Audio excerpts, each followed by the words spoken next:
Pitanje za Miroljuba. Voleo bih da mi Miroljub malo pojasni svoje dvolične stavove na primjeru toga da ne voli Marka Perkovića Thompsona, hrvatskog pevača koji uglavnom peva domoljubne, ljubavne i verske pesme, odnosno govori da je polupan.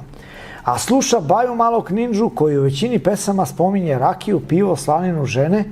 Pitanje nema nikakve veze sa nacionalizmom, čisto me zanima Miroljubov odgovor. Ja slušam pesme Baje Malog Ninđe samo tamo gde nema nemorala, alkohola i tako dalje. Znači, da se razumemo, što se tiče Thompsona, ja njega ne mrzim. Znači, ja uopšte njega ne mrzim. Ne sviđa mi se to što on radi. Ima tih nekih njegovih tekstova i pesama koji su ovako lepi, iako on to više vuče na rok, ali glavna primjedba je što podržava jedan destruktivan koncept koji promoviše Rimska crkva. Ja znam puno katoličkih sveštenika koji su dobri ljudi, puno katoličkih vernika, ja nemam ništa protiv njih. Ja sam prijatelj sa mnogim katolicima, ali govorim o vrhu Rimske crkve koji je jako korumpiran i satanizovan.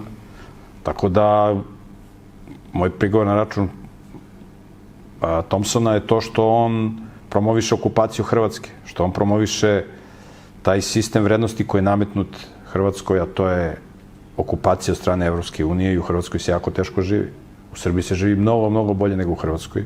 Sad će neko da kaže u Hrvatskoj su veće plate. Pa jesu u Hrvatskoj veće plate, ali kakvi su troškovi života u Hrvatskoj?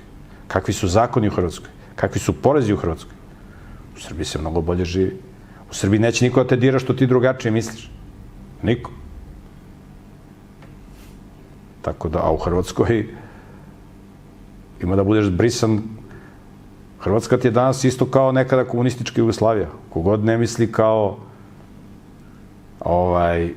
hrvatske ustaše, on će biti likvidiran. Isto kao što nekada ko ne misli kao komunisti bit će likvidiran.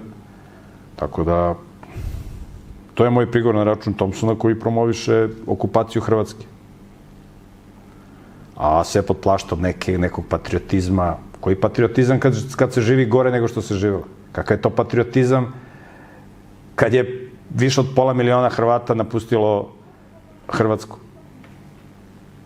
Ja ne znam u Hrvatskoj koliko ima stanovnika, u celoj Hrvatskoj ima stanovnika ko u Beogradu. Znači, Hrvatska je totalno opustošena. Stvarno to? Ja ne znam da u Hrvatskoj ima 2,5 miliona stanovnika. Možemo pogledamo na internetu koliko u Hrvatskoj ima stanovnika. Toliko ima stanovnika u Beogradu. Ne znaš, na onolikoj teritoriji. Onolika obala gde može od turizma se živi, onolika žitnica kao što je Slavonija, ona luka velika u rijeci, razumiješ, sve opustela. Država okupirana, razvaljena, urnisana. To je moj prigovor na račun Thompsona, tako da on kad bi se doveo u red. Nije Thompson pravio takvu štetu ko što su pravili neki drugi, koje sam spominjao ovde. Tako da njemu možda se oprosti. Mogu bi da peva neke patriotske pesme, neke ilirske pesme. Mogu bi da peva uz gusle isto. Polako, Thompson je mlad čovjek, ima nada za njega. Ako gleda ovaj program, ja pozdravljam ga. Thompsone, dovedi se u red i možemo da snimamo zajedno neku pesmu o Skenderbegu i tako dalje.